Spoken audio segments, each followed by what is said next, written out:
Operation सिंदूर एक तो जो नामकरण किया उसने भी भारत की नारी का सम्मान इतना बढ़ा दिया। और हमारा देश का ये सौभाग्य रहा कि अगर लंका दहन हुआ तो एक नारी के सम्मान के लिए हुआ,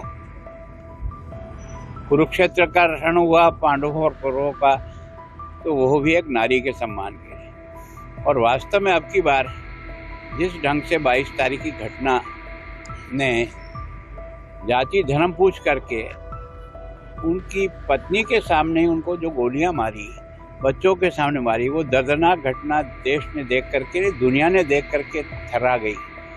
लेकिन जनता की मांग थी कि इसका पई का हिसाब होना चाहिए। प्रधानमंत्री जी ने कहा कि वो करेंगे जो इन्होंने कभी कल्पना भी नहीं की होगी।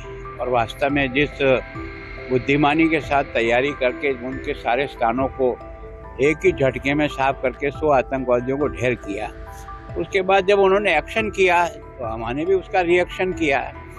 और अब की बार सेना की जो सबसे बड़ी तैयारी और बहादुरी देखी हमने नहीं, सारी दुनिया ने, कि जितने भी पटाखे कहीं से भी लाए थे वो सब उन्होंने हवा में फोड़ दिए। और उसके कारण से केवल पाकिस्तान को सबक नहीं है, जो आसपास के भी कुछ छिड़कानी करते ना, उनको भी समझ में आ गया कि ये 62 का भारत नहीं है, ये 2025 का नरेंद्र मोदी के और एक तरह से देश के नेतृत्व राजनाथ सिंह जी के नेतृत्व में भारत की फौज है। फौज तो पहले भी बहादुरी थी, जब भी युद्ध हुआ भारत की फौज हमेशा जीती 62 को छोड़ करके।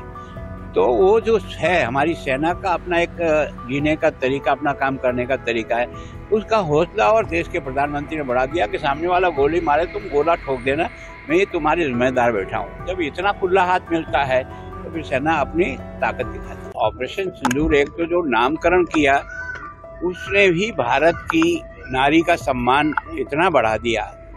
और हमारा देश का ये सौभाग्य रहा कि अगर लंका दहन हुआ तो एक नारी के सम्मान के लिए हुआ, कुरुक्षेत्र का रण हुआ पांडवों और कौरवों का तो वो भी एक नारी के सम्मान के लिए। और वास्तव में अब की बार जिस ढंग से 22 तारीख की घटना ने जाति धर्म पूछ करके उनकी पत्नी के सामने उनको जो गोलियां मारी, बच्चों के सामने मारी, वो दर्दनाक घटना देश ने देख करके, दुनिया ने देख करके थर्रा गई। लेकिन जनता की मांग थी कि इसका पई का हिसाब होना चाहिए। प्रधानमंत्री जी ने कहा कि वो करेंगे जो इन्होंने कभी कल्पना भी नहीं की होगी। और वास्तव में जिस बुद्धिमानी के साथ तैयारी करके उनके सारे स्थानों को एक ही झटके में साफ करके 100 आतंकवादियों को ढेर किया, उसके बाद जब उन्होंने एक्शन किया तो हमने भी उसका रिएक्शन किया। और अब की बार सेना की जो सबसे बड़ी तैयारी और बहादुरी देखी हमने नहीं, सारी दुनिया ने, कि जितने भी पटाखे कहीं से भी लाए थे वो सब उन्होंने हवा में फोड़ दिए।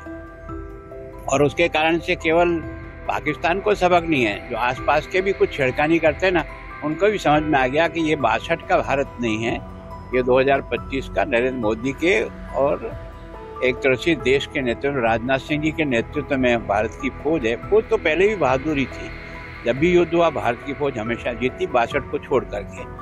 तो वो जो है हमारी सेना का अपना एक जीने का तरीका, अपना काम करने का तरीका है, उसका हौसला और देश के प्रधानमंत्री ने बढ़ा दिया कि सामने वाला गोली मारे तुम गोला ठोक देना, मैं ये तुम्हारी जिम्मेदार बैठा हूँ। जब इतना खुला हाथ मिलता है तो फिर सेना अपनी ताकत दिखाती है। अगर आप ये वीडियो YouTube पर देख रहे हैं तो हमारे चैनल को सब्सक्राइब करें और बेल आइकन को दबाना ना भूलें। अगर आप Facebook पर ये वीडियो देख रहे हैं तो हमारे पेज को लाइक करें।